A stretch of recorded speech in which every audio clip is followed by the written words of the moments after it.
Hi everyone and welcome to the Imposter Kings playthrough. My name is Alissa Yeganeh and I'm the creator and designer of the game.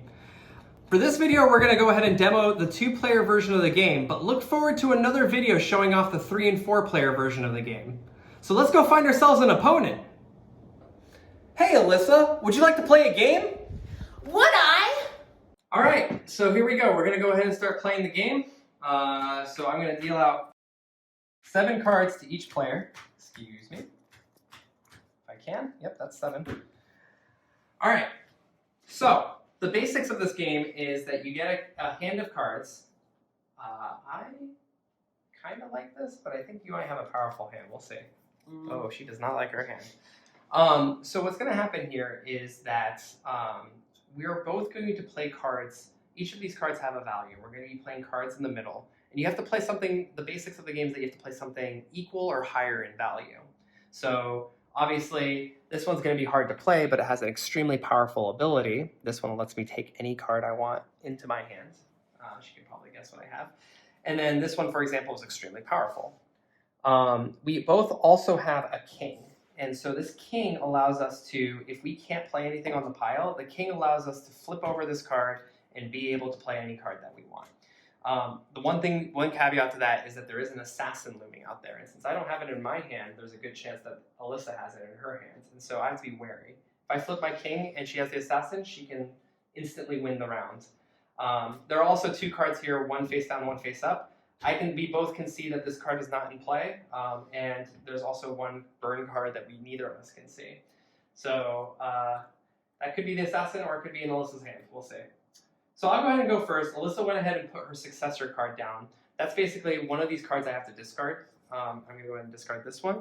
And in case of a tiebreaker, we use the value of this. But tiebreakers don't happen very often, and so it's essentially you just have to choose one card in your hand that you don't think you're going to be using or is not part of your plan. All right, let's get started. Shall I go first? Sure. All right, I will start with this card, which is the Inquisitor. Huge fan of this card. It forces her to play any card that I mention. I can choose the assassin to kind of have a peace of mind, or I can choose her queen. I'm actually going to choose the queen because I kind of want that to come out earlier. Nope. You don't have the queen. Okay, so I got some really valuable intel there. This is bad for me because now not only is not forced to play a card, it is now her turn and she only has to beat a 4 or higher. And so yeah. That's too bad. That means that the queen is either here, here, here, or in my hand, and I was just bluffing.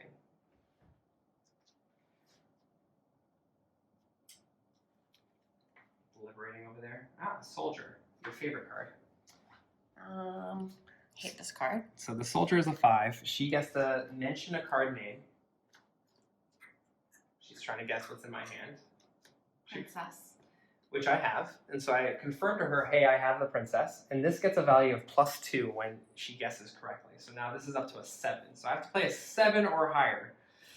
Not looking great for the home team over here, so I'm going to go ahead and just throw down my princess, which is my highest card, unless I was bluffing with that queen, obviously. This allows me, if I would like to, I could force her to swap a card from her hand into my hand, so you know what? Why don't we... the problem is this card lets her play it on royalty. So I kind of want her not to be able to do that. You know what? I'm going to say no swapsies. Okay. Not sure if it's a great move. We'll see.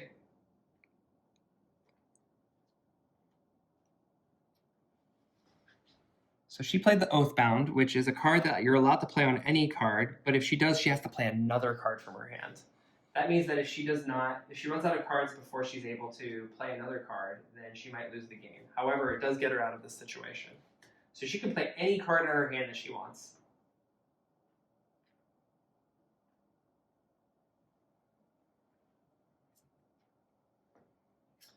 I see. So now she's playing the Sentry. The Sentry allows her, if she wants to basically flip this card over, make it a 1, to use its power, and its power is that she can swap any card in her hand with anything in the court. We'll see if she decides to do that. I will not. She will not. Okay, so it's just an 8.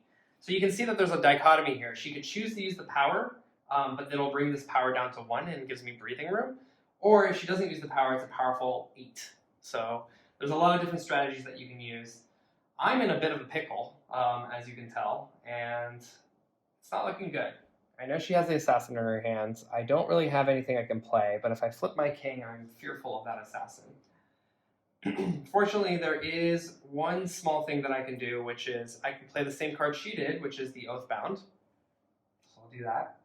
It disgraces the card underneath it, which again, I told you, just flips it over. It's inaccessible for the rest of the round. And then I have to play another card for my hand. So I'm actually going to play, let's try the Fool. So the Fool allows me to take any card from the court into my hand. It's really hard to play because it only has a value of 1, but with the Oathbound it combos naturally, so I think I'll take the Oathbound.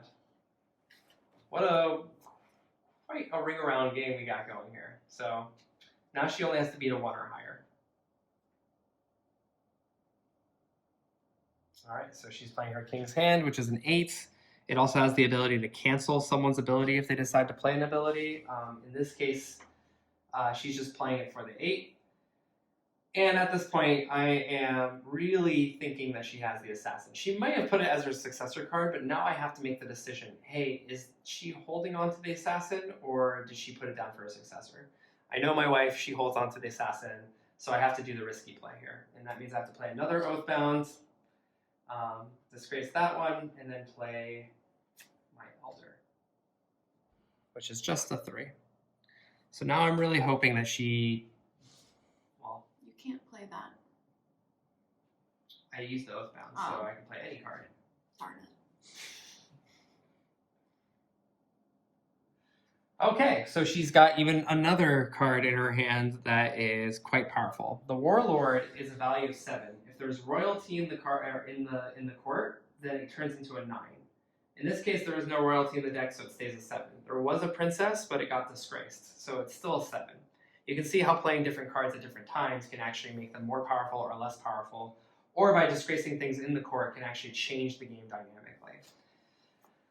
So I'm out of options here. She has 1 card in her hand, and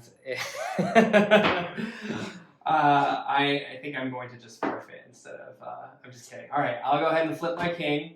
And what would normally happen is that then this Warlord would get flipped over and I would be able to play 1 additional turn. And in that case, we would have gone to a tie.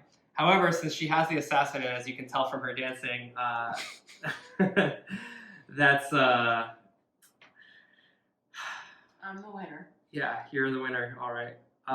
So, yep, not bitter about this one at all. You mad though? But I hope you got to see how easy it was to pick up, yet how many choices each of the players had. Please let us know if you have any questions or thoughts, and thank you so much for supporting us. It really means a lot to us. Who's us? Yeah, for real.